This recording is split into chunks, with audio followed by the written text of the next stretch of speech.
하나님 아버지, 주님께서 하실 줄로 믿습니다. 우리 하나님의 아들 김태성 성도님의 가정을, 삶을 지켜주시고 하나님의 것들로 축복하여 주시옵소서. 하나님의 나라를 살게 도와주시고 천국을 소망하는 멋진 인생이 될 수 있도록 주님 축복하여 주시옵소서. 저를 주님의 전으로 인도하는 우리 서면자 권사님 축복하시고 아름다운 관계 속에 하나님의 영광을 드러낼 수 있도록 주님 인도하여 주시옵소서. 이제 말씀을 나눕니다. 주님 함께하여 주시옵소서. 선우님 지켜 인도하여 주시옵소서. 예수 그리스도의 이름으로 기도하옵나이다. 아멘. 저희 집 거실에 애들 장난감이, 사실은 제 장난감이 하나가 있습니다. 우리 아이들 좋아하는 레고라는 장난감이 있는데 제가 레고를 참 좋아합니다. 별로 감동이 안 되시는 것 같아요. 그래도 목사라고 레고 장난감 중에서 예수님의 마지막 만찬 모형을 제가 구입을 해가지고 조립을 해가지고 저희 집 거실 가운데다가 장식해 놨습니다. 그런데 이게 가끔씩 위기가 와요. 손주들이 찾아오면 이게 이제 문제가 되는 겁니다. 지난번에 저희 꼬마가 와가지고 이거를 다 망쳐놓고 갔어요. 그래서 잘했다고 하고 돌려보냈는데 그거를 다시 조립하느냐고 또 한참 고생을 했습니다. 사람의 모양이 몇 분이나 있죠? 사람이 몇 명 등장합니까 거기에? 13명이 등장합니다. 가운데 예수님이 조금 더 멋진 모습으로 이렇게 앉아 계시고 양쪽으로 6명씩 이제 놓았는데, 어제 저희 손주들이 저희 집에 또 찾아왔습니다. 그리고 이걸 갖고 놀겠다고 또. 근데 6살 먹은 녀석은 이해가 되는데 2살 먹은 놈은 이게 말이 이해가 안 되는 거예요. 가져가자는 거예요. 가져가자는 거 허락을 할 수가 없었습니다. 하나밖에 안 남은 레고 장난감인데, 그것도 목사님 가정이라고 특별히 사가지고 만찬 성화를 제가 만들어 놨는데, 며느리가 저를 쳐다보더니 사정을 하는 표정으로 저를 쳐다봅니다. 그래서 제가 한 말도 안 하고 그냥 고개만 저었습니다. 그런데 이제 설득을 하기 시작하는 거예요. 할아버지 거야. 할아버지가 안 된대. 이거 만지면 안 돼. 그랬더니 이제는 할아버지 앞에 오지도 않고 눈길도 안 줍니다. 애는 애입니다. 착하게 크는 것 같고 엄마가 이제 전공자니까 애들의 심리를 잘 파악해서 잘 가르치고 있는 거는 저도 인정하는데, 2살짜리 오늘 생일이니까 이제 만 2들 지나는 애가 어떻게 되겠습니까? 욕심꾸러기고 가지려고 하고, 가끔 이놈은 와가지고 지 호주머니에 넣어가지고 갖고 가는 것도 좀 있어요. 그래서 갈 때 꼭 호주머니 검사를 해서 보내야 됩니다. 허락을 못했습니다. 결국은 이제 좀 울라고 하다가 엄마가 이제 달래가지고 이제 이렇게 해서 넘어왔어요. 근데 애들 크는 모습을 이렇게 옆에서 지켜보면서 많은 사랑을 갖습니다. 제가 저희 아들들 키울 때는 저도 어리고 또 이것저것 바쁘기 때문에 신경도 못 썼다면, 요즘은 손주들 크는 모습 보면은 많은 걸 또 거꾸로 느낍니다. 그죠? 우리 할머니들은 다 아실 거예요. 애들, 내 자식 키우는 거하고 손주 키우는 거는 또 근본적으로 차이가 있어요. 돈은 좀 많이 들어갑니다. 애가 욕심이 있어요. 가지려고 하고 자기 혼자 놀려고 하고 자기만 고집합니다. 애는 애입니다. 따라하시죠. 애는 애다. 한 번만 더 따라할게요. 그런데 어른은 뭐냐? 따라하세요. 그러면 어른은 뭐냐? 근데 가끔 보면 어른인데도 애처럼 사는 사람들이 있어요. 자기 것만 챙기고 자기 입장만 고집하고 자기 이익만 추구하고 자기 마음만 앞세우는 사람들이 있어서 세상은 참 문제가 있습니다. 자기에게 주어진 책임도 안 하고 자기가 속해 있는 공동체의 책임도 안 하면서 자기 유익만 구하는 어른들이 있단 말입니다. 제가 어른을 많이 강조하는데, 성경에서 가장 자기 것만 고집했던 사람을 뽑아보라고 하면은 저는 두서없이 두말하지 않고 베드로를 꼽습니다. 누구요? 베드로 진짜 이기주의입니다. 베드로 진짜 개인주의입니다. 개인 이기주의가 아주 강했고 자아가 아주 강했던 사람이 사실 베드로가 최고였던 것 같아요. 여러분은 아시는 대로 베드로는 갈릴리 어부로 살았습니다. 뭐 돈이 많은 사람이 아니고 하루 벌어서 하루 먹고 사는 정도의 아주 어려운 삶을 살았고 배운 것이 없었어요. 그래서 사실은 베드로는 글을 읽을 줄도 쓸 줄도 모르는 사람이고요. 정서적으로는 속 조급하고 성마르고 화 잘 내고 감정 통제가 잘 안 되는, 그래서 생각보다는 말이 먼저 나오고 말보다는 주먹이 먼저 나오는 게 베드로 같은 사람입니다. 그래서 우리가 누구를 향해서 너는 베드로 같아 그러면 성질 진짜 못됐다 이런 뜻입니다. 그런데 베드로가 변하여 새 사람 됩니다. 오늘 그 과정을 잠깐 살펴보려고 하는 건데요.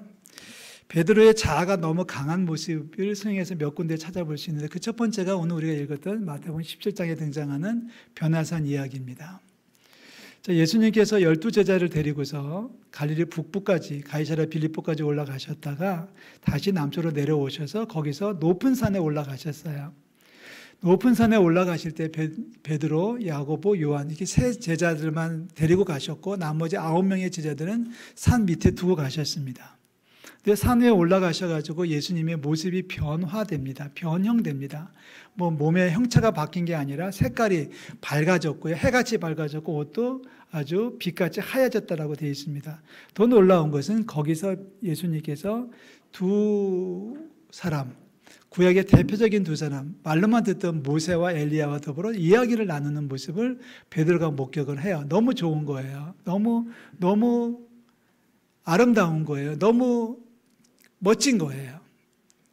그러니까 베드로가 거기서 입을 열어서 이렇게 얘기합니다. 베드로의 개인주의의 첫 번째 테마입니다. 4절 말씀 보니까 베드로가 예수께 여쭈어 이르되 주여 우리가 여기 있는 것이 좋사오니, 여기서 말하는 우리는 바로 예수님과 모세와 엘리야를 얘기하는 겁니다. 여기 있는 것이 좋사오니 그 다음 말씀이 너무 가슴 아파요.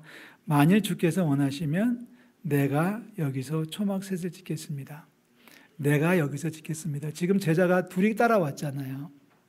둘이 따라왔는데 그 사람 다른 야고보와 요한이라는 제자들과는 상의 한마디 없이 이 사람들 입장을 생각도 하지 아니하고 내가 여기서 지어드릴게요. 자기를 강조하고 자기를 내세우는 모습입니다. 만약에 베드로가 그래도 조금만 더 성숙됐다면 다르게 얘기할 수 있지 않았을까요? 예를 들어서 이렇게 얘기했으면 베드로가 정말 높은 점수를 받았을 것 같아요. 제가요, 제 친구들과 함께 여기다가 초막을 지어 드릴게요. 친구들을 같이 들어왔죠. 적어도 베드로는 수제자 아닙니까? 조금만 더 베드로가 생각이 깊었다면 주님, 저 밑에 있는 제자들도 다 올라오라고 그래서 여기서 같이 살면 안 될까요? 제자들을 챙기고 나에서 우리로 변화됐으면, 나 개인에서 공동체를 생각할 수 있으면은 베드로는 훨씬 더 훌륭한 사람이라고 인정받을 수 있을 것 같습니다. 그런데 아직 베드로는 덜 성숙했습니다. 3년씩이나 예수님을 따라다니면서 제자로 살았지만 아직은 덜 성숙되어 있는 베드로의 모습입니다. 베드로의 비성숙, 베드로의 아직 완성되지 못한 결정적인 모습은 바로 마태복음 26장 사건에서 또 한 번 등장합니다. 이번은 좀 더 강하게 표출이 되고 있어요. 예수님께서 제자들과 마지막 식사를 나누셨어요. 그리고 이제 예수님은 십자가를 지기 위해서 마지막 밤을 보내셔야 됩니다. 기도하러 가시잖아요. 이미 가룟 유다는 예수님을 팔아버리려고 뛰쳐나갔어요. 예수님은 그 모든 상황을 인지하고 계시면서 감람산으로 제자들을 데리고 가시면서 갑자기 예수님께서 입을 열어서 이렇게 얘기하십니다. 너네들 다 나를 버리고 도망갈 거야. 너네들 다 나를 버리고 도망갈 거야. 이런 말씀을 하시거든요. 너희가 다 나를 버리리라. 마태복음 26장 31절에 얘기하셨어요. 이 말을 들은 베드로가 어떻게 반응하는 것이 옳았을까요? 베드로가 좀 더 성숙됐다면, 베드로가 좀 더 믿음이 자랐었다면, 좀 더 세상 판단을 할 수 있었고 나에서 우리로 변화된 삶을 살아갈 수 있었다면 거기서 베드로가 다르게 행동했겠죠. 그런데 베드로가 뜻밖의 이렇게 얘기합니다. 저는 절대 안 버려요. 이 말을 우리가 좀 더 드라마틱하게 꾸며본다면 이런 뜻이겠죠. 주님, 쟤네들은요 아무것도 모르는 애들이에요. 쟤네들은 다 바보 같은 놈들이고 쟤네들은 다 못된 놈들이에요. 쟤네들은 다 주님을 버릴 거예요. 하지만 저는 안 버릴 거예요. 쟤네들은 아는 것도 없고 배운 것도 없고 할 수 있는 게 아무것도 없고 못된 놈들이라서 주님을 다 버린다는 말씀이 100번 맞아요. 그런데 저는 절대 주님을 버리지 않을 거예요. 이렇게 말하는 게 베드로의 개인주의입니다. 사실 베드로가 좀 더 성숙됐다면 이렇게 얘기할 수 있었지 않았을까요? 야, 친구들아, 동료들아, 우리 절대 예수님 버리지 말자. 너네들 정신 똑바로 차리고 앞으로 무슨 일이 벌어진다 할지라도 우리 절대로 예수님을 버리면 안 돼. 우리 예수님을 죽어도 쫓아가자. 죽어도 같이 죽고 살아도 같이 죽자. 우리 똘똘 뭉치자 라고 말했으면 베드로는 훨씬 더 성숙한 사람으로 인정받았을 겁니다. 근데 베드로는 그 상황에서도 자기만 생각하고 자기 입장만 고집하고 생각보다 말이 빠르고 행동이 빠르고 엉뚱한 말하고 엉뚱하게 행동하는 모습을 연출해내고 있습니다. 베드로의 개인주의가 극명하게 드러나고 있는 장면 가운데 하나입니다. 한 사건이 또 벌어집니다. 이제는 예수님께서 부활을 하셨어요. 예수님을 만나기도 해서 부활하신 예수님을 만나기도 했는데 당장 예수님이 눈앞에 없으니까 베드로가 고민하기 시작합니다. 뭘 먹고 살지? 뭐해 먹고 살지? 어떻게 살아야 될지 고민하기 시작하는 베드로. 아마도 허공을 바라보면서 한숨을 푹푹 쉬다가 갑자기 이렇게 얘기합니다. 아무런 상의도 없이 아무런 말도 없이 말하는 베드로의 말은 이겁니다. 야, 나는 고기 잡으러 간다. 이렇게 얘기를 해요. 아니, 같이 가자는 말도 없고 그리고 데리고 갈 것 같이 말도 안 하고 그냥 어떻게 할 건지 물어보지도 않고 갑자기 툭 던지는 말입니다. 나는 물고기 잡으러 간다 하고서 혼자 얘기하고 떠나요. 이게 베드로예요. 자기만 있고 전체를 보지 못하고 자기만 있고 옆에 있는 친구를 헤아리지 못하는, 나만 좋으면 좋고 내가 싫으면 다 싫은 거고요. 우리 주변을 돌아보는 그리고 공동체를 챙기는 우리 성도들 되시기를 주의 이름으로 축복합니다.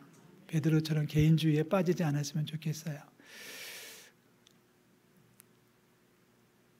그런데 베드로가 달라져요. 베드로가 변해요. 드디어 베드로가 베드로 됩니다. 이 사건이 사도행전 2장에 기록이 되어져 있는데요. 오순절 마가의 다락방에서 베드로가 열심히 기도하다가 성령으로 충만해집니다. 뭐로 충만해진다고요? 성령으로 충만해져가지고 숨어있던 베드로가, 무서워 떨고 있던 베드로가 갑자기 용기를 내가지고, 물론 성령이 하시는 일이죠. 용기를 내가지고 밖으로 뛰어나가가지고 많은 사람들 앞에서 복음을 외쳐요. 예수님 부활하셨다고, 예수님 다시 살아나셨다고, 니네들이 십자가에 못 박아 죽인 사람이 그분이 바로 하나님의 아들이신데 다시 살아나셨다고 막 증거를 해요. 그냥 사람들이 그 모습을 보고 그 말을 듣고서 이제 질문하겠죠. 뭔 소리예요 이게? 뭐 이런 식의 반응이 나오지 않겠습니까?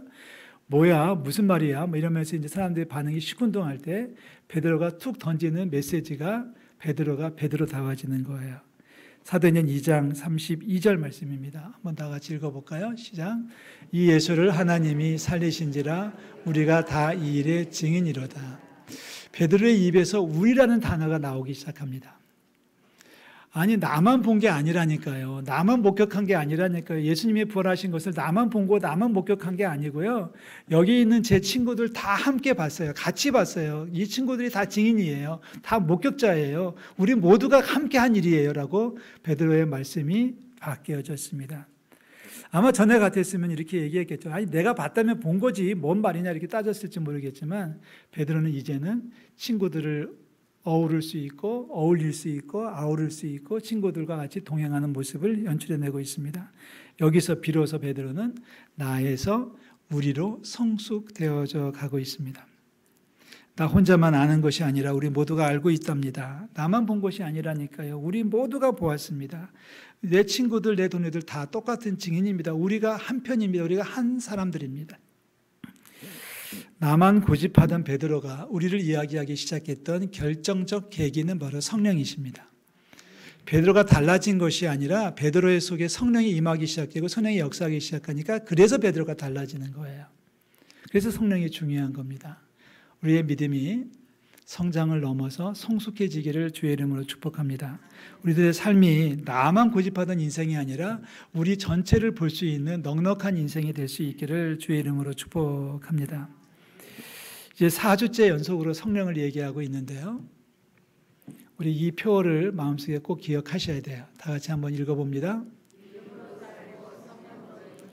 믿음으로 살고 성령으로 이긴다. 자, 우리가 사는 방법은 뭐로 살아요? 믿음이고 우리가 이기는 조건은 뭐로 이겨요? 성령으로 이긴다. 그 말씀 다시 한번 좀 정리를 할게요. 하나님께서 살아계시다는 사실을 믿으셔야 됩니다. 할렐루야. 하나님은 살아계시고 나를 사랑하시고, 아멘. 하나님은 전능하시기 때문에, 지금 살아계시고 전능하신 하나님께서 나를 사랑하시기 때문에 하나님께서 나에게 좋은 것으로 채워주실 줄로 믿습니다. 성령을 의지해야 된다고 말씀드렸죠. 성령을 의지한다. 성령이 하시는 일은 두 가지로 나눌 수 있습니다. 가르쳐 주시고 능력으로 도와주시고, 우리가 몰랐던 것을 깨닫게 해주시고, 우리가 잊어버렸던 것을 기억나게 해주시고, 우리가 잘못 판단한 것들을 바로잡아 주시는 성령의 지혜를 기억하셔야 돼요.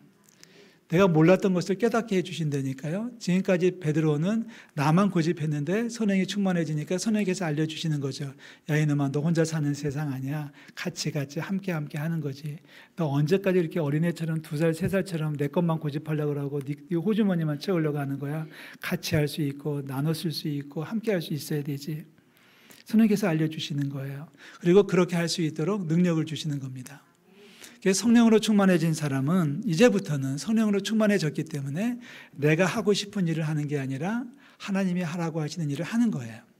근데 그 일이 내 능력을 뛰어넘는 너무나 힘든 일이기 때문에 성령께서 해라고 시키시는 것만 아니라 할 수 있도록 능력을 주시고 힘을 주실 줄로 믿습니다.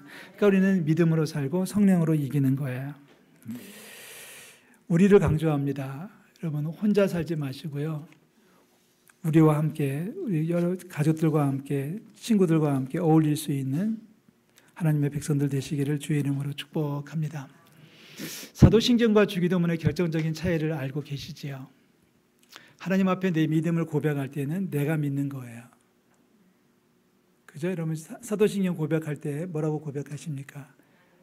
내가 믿고, 내가 믿습니다. 이렇게 고백하잖아요. 근데 주기도문은 내게 채워주셔야 되고 내게 나를 도와주셔야 되고 나를 지켜주셔야 됩니다라고 주기도문 하지 않아요. 주님께서 가르쳐 주신 주기도문을 보면은 우리도 그냥 습관적으로 암송하고 있지만 사실 주기도문을 자세히 들여다보면 먹을 것을 주셔도 나만 주시면 안 되고 우리에게 주셔야 돼요.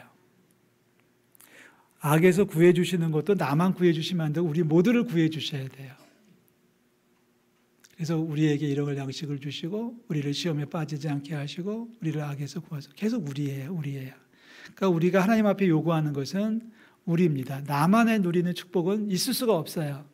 나를 넘어서 우리까지 가야만 제대로 된 믿음이고 성숙된 믿음이고 이것이 바로 성령께서 우리에게 요구하시는 하나님의 말씀인 줄로 믿습니다. 에베소서 말씀 한 군데를 읽어볼 텐데요. 에베소서 4장 말씀입니다. 다 같이 읽습니다. 그러므로 주 안에서 갇힌 내가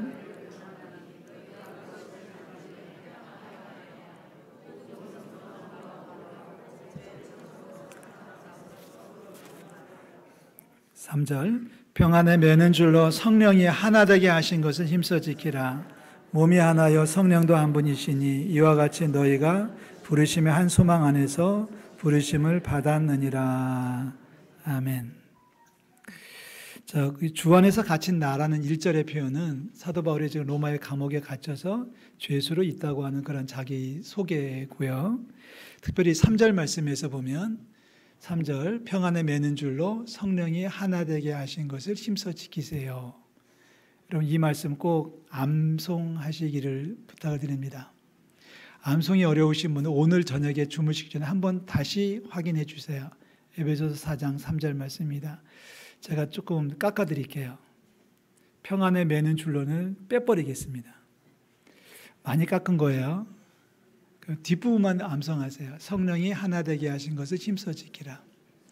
성령이 하나 되게 하신 여러분의 아내와 남편이 바로 성령이 하나 되게 하신 하나님의 축복인 줄로 믿습니다. 힘써 가정을 지켜야 되는 거예요. 가족도 마찬가지지만 교회도 마찬가지예요. 남전도회, 여전도회 안에서 하나 되게 하신 회원들끼리 서로 힘써 지키는, 또 직장에 나가면 이것이 하나님이 나에게 맡기신 직장이라는 감동이 있고 그런 믿음이 있다면 직장에서 만나는 사람들을 힘써 지키는 그런 삶을 살아야 되지 않겠습니까? 성령이 하나 되게 하신 것을 힘써 지켜라. 성령이 하나 되게 하신 것을 힘써 지켜라. 자, 성령께서, 한 분이신 성령께서 우리를 이렇게 한 소망으로 부르셨다는 거예요. 우리가 속해 있는 조직들, 공동체, 여러분 공동체라고 말할 때는 무슨 뭐 사기 집단 이런 거는 공동체라고 안 합니다. 그건 집단이고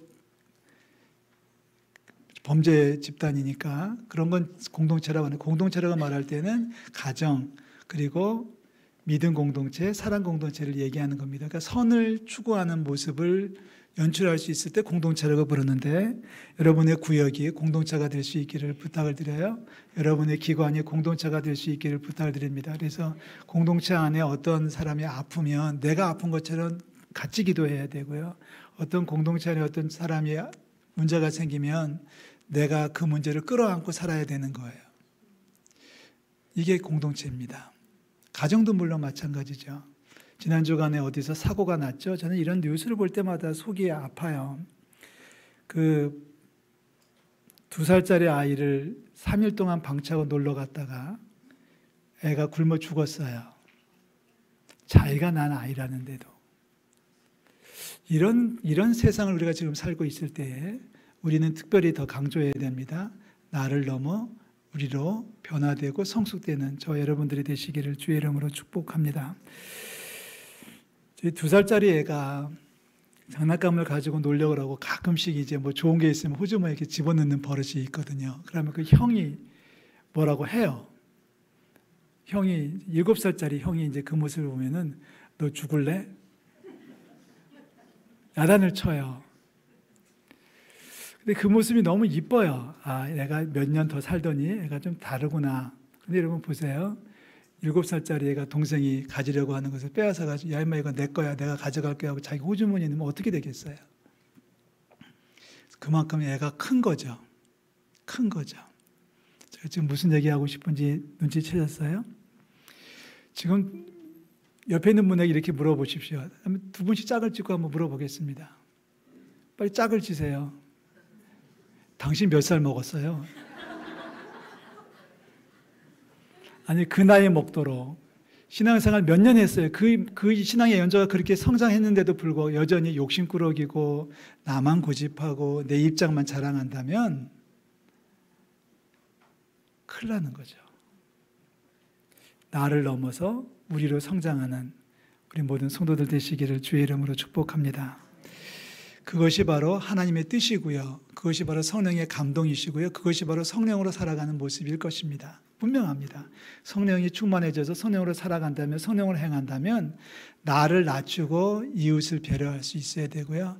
내 개인적인 욕심보다는 우리 공동체 유익을 구하는 대로 나아갈 것이 당연할 겁니다. 그게 하나님께서 원하시는 거고 성령께서 역사하시는 방법이에요. 우리 성령의 역사하심을 따라 성령으로 행하고 성령으로 승리하는 우리 모든 성도들 되시기를 주의 이름으로 축복합니다. 기도하겠습니다.